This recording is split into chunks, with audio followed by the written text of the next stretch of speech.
They can also go to any of the classes they want to at the Juice Academy as well. And we do have brilliant guest lecturers coming in as well to speak at the Juice Academy. We tell people about that and they can sit in on them. They can go on any course they want to, and they can swap. I mean, we had an HR guy at our company. He was a really cool dude, and I'm not saying that HR isn't cool, but you know, sometimes people are a bit more, you know, corporate when they're in HR. This guy was a really cool dude, and one day we just said to him, Sam, why are you in HR?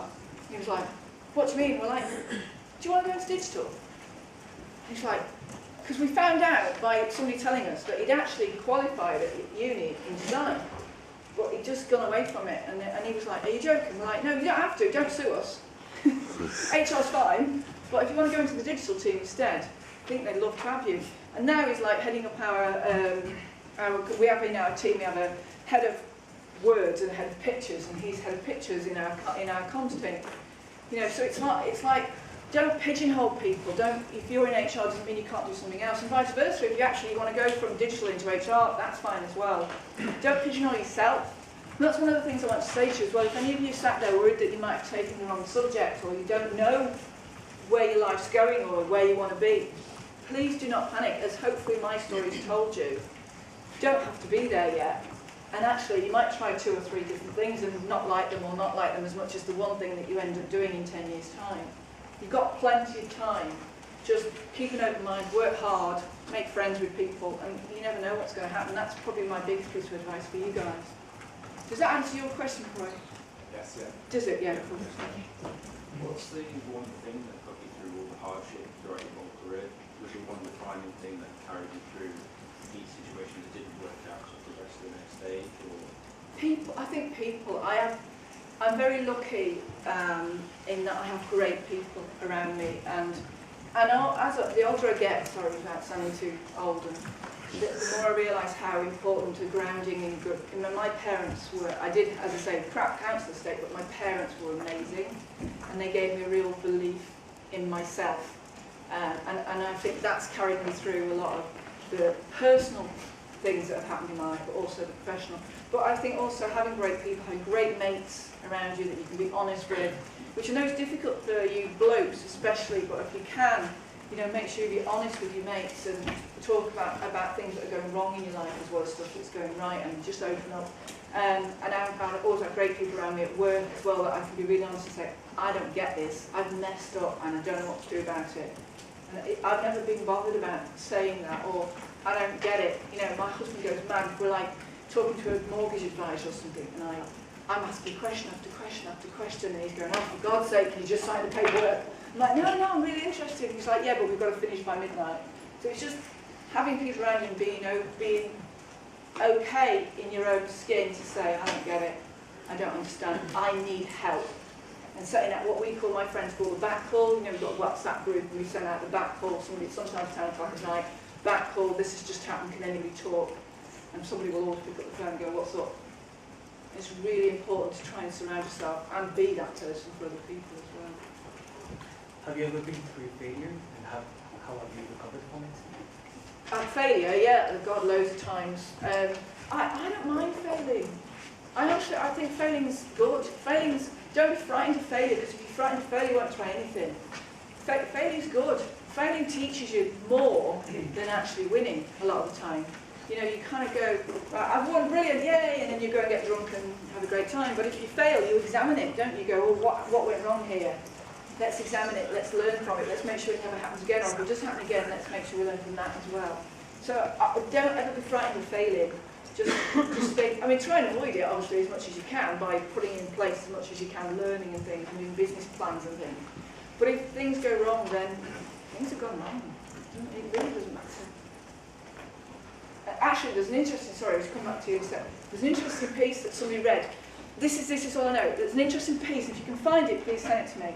Somebody said, because when I did my failure thing that I did talk the other day, he came up to me and said, in America, because you know in America, being a bankrupt is almost a badge of honour, whereas in the UK, being bankrupt is like shame, and you should never show your face outside again because you failed as a business person. No, I don't believe that. But in America, it's apparently gone so far over the other side that people are actually failing all the time, and it's wasting a lot of money. and a lot of investors are actually losing a lot of money. So the culture has become so much into it's good to fail, it's gone too far. But I've never seen the piece, but this guy mentioned it to me. He said he was going to send it to me, never did. Anyway, sorry. You mentioned that now you work 4 days a week. So could you describe your transition from a point of view of how you treat and lead your staff from the beginning to now, if you are on top of them constantly, or if you give them freedom, how will you work on them to now? That's a great question. That is a massive tipping point for a business person, going from a business where you are the leader, where you are the managing director, as I was at the beginning, to being the chair, as I did become about 4 years ago. And the big difference is you stop doing, basically. You stop doing the day-to-day activities. So you stop having client relationships. You stop being the person that manages people on a day-to-day basis. And you step back and you start to be the umbrella or the helicopter or whatever analogy you want to use. And it's hard because, especially when it's been your company and your baby, and I don't have kids, so Tangerine is kind of my spotty 15-year-old, you know, so it's hard to hand your child to somebody else's hands.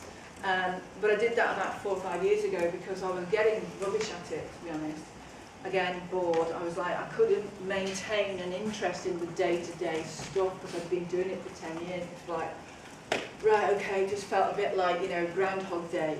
So I thought, right, this is bad. I need to bring other people in that are enthusiastic and do want to manage it on a day-to-day basis. So we very slowly and carefully employed 2 MDs, a B2B MD and a consumer MD. We took our time about it. And then what was really important is that I let them do their job. Because like you said, if I started carrying on meddling, and my personality is to say, oh, I've got an idea, or I've got an idea, we can do this, I've got an idea, and they'd be like, right. So what Sarah, my business partner, very cleverly did was that was the point at which I came up with the idea for the Juice Academy. And normally when I came up with big ideas, she would say, yeah, brilliant, but we're just going to get this, this and this done first, and then we'll come back to it. But actually what she said was, excellent, yeah, do it. I was like, really? She said, yeah, put a business plan together, let's talk it through, but yeah, I think you should do it. And what she did, sneakily, what I realised afterwards, was she distracted me with the Juice Academy so that Sam and Mary, my 2 new MDs, could run their business day to day, Tangerine, without me meddling all the time. So that was a bit of genius on Sarah's part, to be honest, because, as I say, most of the good stuff happens at Tangerine, it's down to her anyway. So it is really important if you give somebody a job at any level, actually, not just an MD, to let them do their job. Because if you give them a job to do and then you bring it back and then you ask them if they've done it and then you ask them again and you email them and say, have you done it? You're just going to drive them absolutely mad, and actually you won't get your job done because you're too busy doing their job. So it's a case of, as a manager, as a leader, you have to make sure that you're briefing people properly and tell them exactly what you expect of them, but then you have to let them do their job.